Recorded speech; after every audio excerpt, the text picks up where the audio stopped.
धोलावीरा नाम का एक छोटा सा गांव था जो नर्मदा नदी के किनारे बसा था।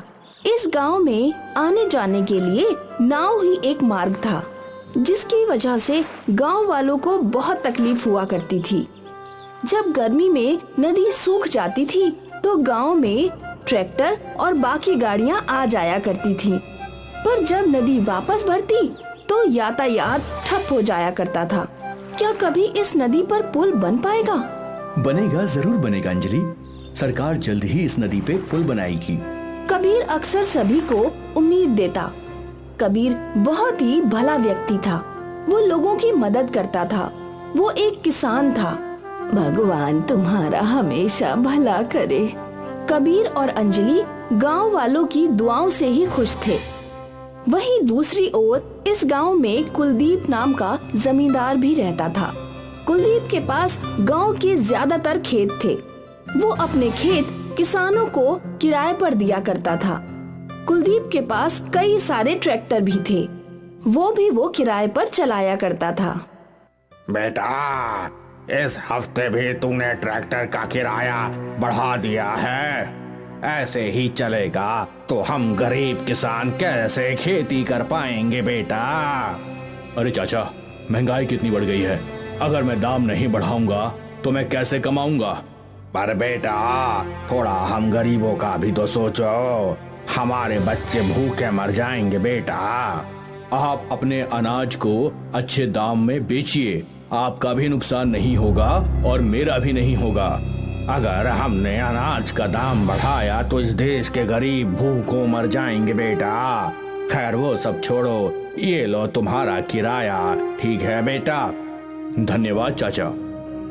वो बूढ़ा किसान पैसे देकर चला गया और तभी कुलदीप की पत्नी रानी वहाँ आ गई। तुम गरीब किसानों का किराया कम क्यों नहीं कर देते? अगर मैंने किराया कम कर दिया तो हम कमाएंगे कैसे? वैसे भी इन गरीब किसानों को हमेशा रोते रहने की आदत ही होती है। तुम इन सब चीजों पे अपना ध्यान मत दिया करो। ठीक है। रानी देखो, अब इस गांव में हमसे ज्यादा पैसे वाला कोई भी नहीं है। गांव के आधे खेत हमारे हैं। अगर ऐसे ही चलता रहा तो ये पूरा गांव हमारा होगा और हमारी नन्ही परी इस गांव की राजकुमारी होगी। भगवान अपनी कृपा हम पर ऐसे ही बनाए रखें। हाँ बिल्कुल। एक रोज कबीर गांव के पुल की समस्या लेकर शहर के गवर्नमेंट ऑफिस गया।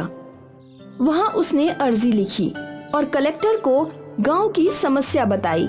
ठीक है कबीर, मैं आपकी समस्या सरकार के सामने रखता हूँ। मुझे उम्मीद है जल्द ही आपके ब्रिज का प्रपोजल पास हो जाएगा। ओके, धन्यवाद। आपका बहुत बहुत धन्यवाद सर। इस बात को कुछ महीने बीते ही थे कि कलेक्टर और उनके कुछ अधिकारी गांव में आए और उन्होंने घोषणा की, सरकार ने ब्रिज का प्रपोजल पास कर दिया है। अब जल्द ही यहाँ ब्रिज बनेगा।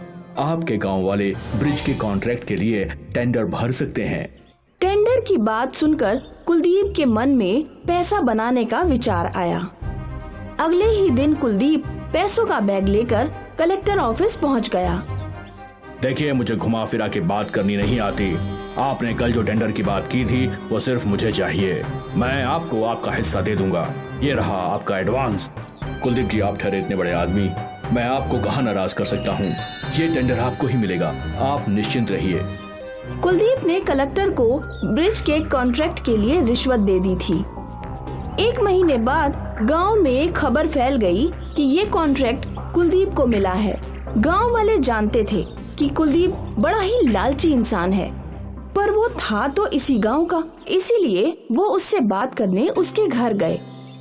कुलदीप बेटा, हम जानते हैं कि ये ब्रिज बनाने का कॉन्ट्रैक्ट तुम्हें ही मिला है, इसलिए हमारी तुमसे प्रार्थना है कि तुम ईमानदारी से पुल बनाओ बेटा। पुल बनने से हम गरीब गांव वालों का बहुत भला हो जाएगा बेटा। चाचा, मैं ब्रिज बनाऊंगा ही, आप निश्चिंत रहिए। मैं भी तो इसी गांव का हूँ, जल्द ही ब्रिज बन जाएगा, आप बिल्कुल निश्चिंत रहें। कुलदीप की ये बात सुनकर गांव वाले बहुत खुश थे। उन्हें यकीन था कि जल्द ही ब्रिज बन जाएगा। 6 महीने बीत गए, अब तक ब्रिज का काम शुरू तक नहीं हुआ था। ये देखकर एक बार फिर गांव वाले कुलदीप के पास गए। बेटा, अब तक ब्रिज का काम शुरू नहीं हुआ बेटा। सरकारी काम है, समय तो लगेगा ही ना। निश्चिंत रहिए, ब्रिज बनेगा, बनेगा ब्रिज, जरूर बनेगा। कुलदीप हमेशा गांव वालों को आश्वासन देकर टाल देता था। अब इस घटना को 3 साल बीत चुके थे। गांव में ब्रिज के काम की शुरुआत तक नहीं हुई थी। अब तो गांव वालों ने उम्मीद भी छोड़ दी थी। इस बीच कुलदीप की इकलौती बेटी परी बीमार हो गई। कुलदीप परेशान था। उसने डॉक्टर बुलवाया था। आपकी बेटी की तबीयत बहुत खराब है, इसलिए जल्द ही शहर के हॉस्पिटल ले जाकर इसका ऑपरेशन करना होगा। हाँ हाँ, अभी चलते हैं। कुलदीप ने अपनी बेटी को कार में बिठाया, पर जब वो नदी किनारे पहुंचा तो नदी में बाढ़ आ चुकी थी। हमें जल्दी उस पार जाना है। अरे भीकू, नाव को नदी में डाल। इस वक्त नदी का बहाव बहुत बहुत ज्यादा तेज है। अगर नदी में नाव डाली तो नाव बह जाएगी और डूबने का खतरा भी है। तो अब मैं क्या करूं? मेरी बेटी मौत के मुंह में है। हे भगवान, मेरी मदद करो, मेरी मदद करो भगवान, भगवान मेरी मदद करो। तभी कबीर वहां पहुंचा। मैं तुम्हारी मदद करूंगा। कबीर के ट्रैक्टर में 2 बड़े पेड़ के तने थे। हमें ये पेड़ के तने पुल की तरह लगाने होंगे। गांव वालों ने पेड़ के तनों को इस ओर से उस ओर लगा दिया। कबीर बेटा, ये खतरनाक हो सकता है। फिक्र मत कीजिए चाचा जी, मुझे यकीन है मैं ये कर सकता हूँ। आप लोग कार में बैठिए। कबीर ड्राइविंग सीट पर बैठ गया। कुलदीप, रानी और उनकी बेटी परी पीछे बैठे थे। कबीर ने धीरे से लकड़ी के ऊपर गाड़ी चढ़ाई और बड़ी सावधानी से गाड़ी चलाता गया। सभी लोग आश्चर्य से कबीर को देख रहे थे। देखते ही देखते कबीर कार को उस पार ले गया और सीधा हॉस्पिटल ले गया। कुलदीप ने अपनी बेटी परी का ऑपरेशन करवाया और फिर वो कबीर के पास आया। आज तुम्हारी वजह से मेरी बेटी जिंदा है। मैंने गांव वालों का कभी भला नहीं किया, पर फिर भी तुमने मेरी मदद की। मैं बहुत शर्मिंदा हूँ। अब मैं वो ब्रिज का काम आज ही शुरू करूंगा। बहुत बहुत धन्यवाद तुम्हारा। कुछ ही दिनों में ब्रिज का काम शुरू हो गया और 2 साल बाद धोलावीरा गांव का ब्रिज बन गया। अब कुलदीप भी पहले जैसा लालची नहीं था। वो भी गरीब गांव वालों की मदद करता था। कबीर ने अपनी अच्छाई से कुलदीप जैसे बुरे आदमी को भी बदल दिया था। गांव वालों का जीवन खुशहाल हो गया। धोलावीरा नाम का एक छोटा सा गांव था जो नर्मदा नदी के किनारे बसा था। इस गांव में आने जाने के लिए नाव ही एक मार्ग था, जिसकी वजह से गांव वालों को बहुत तकलीफ हुआ करती थी। जब गर्मी में नदी सूख जाती थी तो गांव में ट्रैक्टर और बाकी गाड़ियां आ जाया करती थी, पर जब नदी वापस भरती तो यातायात ठप हो जाया करता था। क्या कभी इस नदी पर पुल बन पाएगा? बनेगा, जरूर बनेगा अंजलि। सरकार जल्द ही इस नदी पे पुल बनाएगी। कबीर अक्सर सभी को उम्मीद देता। कबीर बहुत ही भला व्यक्ति था। वो लोगों की मदद करता था। वो एक किसान था। भगवान तुम्हारा हमेशा भला करे। कबीर और अंजलि गांव वालों की दुआओं से ही खुश थे। वहीं दूसरी ओर इस गांव में कुलदीप नाम का जमींदार भी रहता था। कुलदीप के पास गांव के ज्यादातर खेत थे। वो अपने खेत किसानों को किराए पर दिया करता था। कुलदीप के पास कई सारे ट्रैक्टर भी थे। वो किराए पर चलाया करता था। बेटा, इस हफ्ते भी तूने ट्रैक्टर का किराया बढ़ा दिया है। ऐसे ही चलेगा तो हम गरीब किसान कैसे खेती कर पाएंगे बेटा। अरे चाचा, महंगाई कितनी बढ़ गई है। अगर मैं दाम नहीं बढ़ाऊंगा तो मैं कैसे कमाऊंगा? पर बेटा, थोड़ा हम गरीबों का भी तो सोचो। हमारे बच्चे भूखे मर जाएंगे बेटा। आप अपने अनाज को अच्छे दाम में बेचिए। आपका भी नुकसान नहीं होगा और मेरा भी नहीं होगा। अगर हमने अनाज का दाम बढ़ाया तो इस देश के गरीब भूखों मर जाएंगे बेटा। खैर वो सब छोड़ो, ये लो तुम्हारा किराया। ठीक है बेटा? धन्यवाद चाचा। वो बूढ़ा किसान पैसे देकर चला गया और तभी कुलदीप की पत्नी रानी वहाँ आ गई। तुम गरीब किसानों का किराया कम क्यों नहीं कर देते? अगर मैंने किराया कम कर दिया तो हम कमाएंगे कैसे? वैसे भी इन गरीब किसानों को हमेशा रोते रहने की आदत ही होती है। तुम इन सब चीजों पे अपना ध्यान मत दिया करो। ठीक है।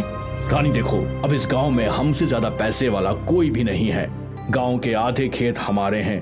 अगर ऐसे ही चलता रहा तो ये पूरा गांव हमारा होगा और हमारी नन्ही परी इस गांव की राजकुमारी होगी। भगवान अपनी कृपा हम पर ऐसे ही बनाए रखें। हाँ बिल्कुल। एक रोज कबीर गांव के पुल की समस्या लेकर शहर के गवर्नमेंट ऑफिस गया। वहां उसने अर्जी लिखी और कलेक्टर को गांव की समस्या बताई। ठीक है कबीर, मैं आपकी समस्या सरकार के सामने रखता हूँ। मुझे उम्मीद है जल्द ही आपके ब्रिज का प्रपोजल पास हो जाएगा। ओके, धन्यवाद, आपका बहुत बहुत धन्यवाद सर। इस बात को कुछ महीने बीते ही थे कि कलेक्टर और उनके कुछ अधिकारी गांव में आए और उन्होंने घोषणा की, सरकार ने ब्रिज का प्रपोजल पास कर दिया है। अब जल्द ही यहाँ ब्रिज बनेगा। आपके गांव वाले ब्रिज के कॉन्ट्रैक्ट के लिए टेंडर भर सकते हैं। टेंडर की बात सुनकर कुलदीप के मन में पैसा बनाने का विचार आया। अगले ही दिन कुलदीप पैसों का बैग लेकर कलेक्टर ऑफिस पहुंच गया। देखिए, मुझे घुमा फिरा के बात करनी नहीं आती। आपने कल जो टेंडर की बात की थी वो सिर्फ मुझे चाहिए। मैं आपको आपका हिस्सा दे दूंगा। ये रहा आपका एडवांस। कुलदीप जी, आप ठहरे इतने बड़े आदमी, मैं आपको कहाँ नाराज कर सकता हूँ। ये टेंडर आपको ही मिलेगा, आप निश्चिंत रहिए। कुलदीप ने कलेक्टर को ब्रिज के कॉन्ट्रैक्ट के लिए रिश्वत दे दी थी। 1 महीने बाद गांव में खबर फैल गई कि ये कॉन्ट्रैक्ट कुलदीप को मिला है। गांव वाले जानते थे कि कुलदीप बड़ा ही लालची इंसान है, पर वो था तो इसी गांव का, इसीलिए वो उससे बात करने उसके घर गए। कुलदीप बेटा, हम जानते हैं कि ये ब्रिज बनाने का कॉन्ट्रैक्ट तुम्हें ही मिला है, इसलिए हमारी तुमसे प्रार्थना है कि तुम ईमानदारी से पुल बनाओ बेटा। पुल बनने से हम गरीब गांव वालों का बहुत भला हो जाएगा बेटा। चाचा, मैं ब्रिज बनाऊंगा ही, आप निश्चिंत रहिए। मैं भी तो इसी गांव का हूँ, जल्द ही ब्रिज बन जाएगा, आप बिल्कुल निश्चिंत रहें। कुलदीप की ये बात सुनकर गांव वाले बहुत खुश थे। उन्हें यकीन था कि जल्द ही ब्रिज बन जाएगा। 6 महीने बीत गए, अब तक ब्रिज का काम शुरू तक नहीं हुआ था। ये देखकर एक बार फिर गांव वाले कुलदीप के पास गए। बेटा, अब तक ब्रिज का काम शुरू नहीं हुआ बेटा। सरकारी काम है, समय तो लगेगा ही ना। निश्चिंत रहिए, ब्रिज बनेगा, बनेगा ब्रिज, जरूर बनेगा। कुलदीप हमेशा गांव वालों को आश्वासन देकर टाल देता था। अब इस घटना को 3 साल बीत चुके थे। गांव में ब्रिज के काम की शुरुआत तक नहीं हुई थी। अब तो गांव वालों ने उम्मीद भी छोड़ दी थी। इस बीच कुलदीप की इकलौती बेटी परी बीमार हो गई। कुलदीप परेशान था। उसने डॉक्टर बुलवाया था। आपकी बेटी की तबीयत बहुत खराब है, इसलिए जल्द ही शहर के हॉस्पिटल ले जाकर इसका ऑपरेशन करना होगा। हाँ हाँ, अभी चलते हैं। कुलदीप ने अपनी बेटी को कार में बिठाया, पर जब वो नदी किनारे पहुंचा तो नदी में बाढ़ आ चुकी थी। हमें जल्दी उस पार जाना है। अरे भीकू, नाव को नदी में डाल। इस वक्त नदी का बहाव बहुत बहुत ज्यादा तेज है। अगर नदी में नाव डाली तो नाव बह जाएगी और डूबने का खतरा भी है। तो अब मैं क्या करूं? मेरी बेटी मौत के मुंह में है। हे भगवान, मेरी मदद करो, मेरी मदद करो भगवान, भगवान मेरी मदद करो। तभी कबीर वहां पहुंचा। मैं तुम्हारी मदद करूंगा। कबीर के ट्रैक्टर में 2 बड़े पेड़ के तने थे। हमें ये पेड़ के तने पुल की तरह लगाने होंगे। गांव वालों ने पेड़ के तनों को इस ओर से उस ओर लगा दिया। कबीर बेटा, ये खतरनाक हो सकता है। फिक्र मत कीजिए चाचा जी, मुझे यकीन है मैं ये कर सकता हूँ। आप लोग कार में बैठिए। कबीर ड्राइविंग सीट पर बैठ गया।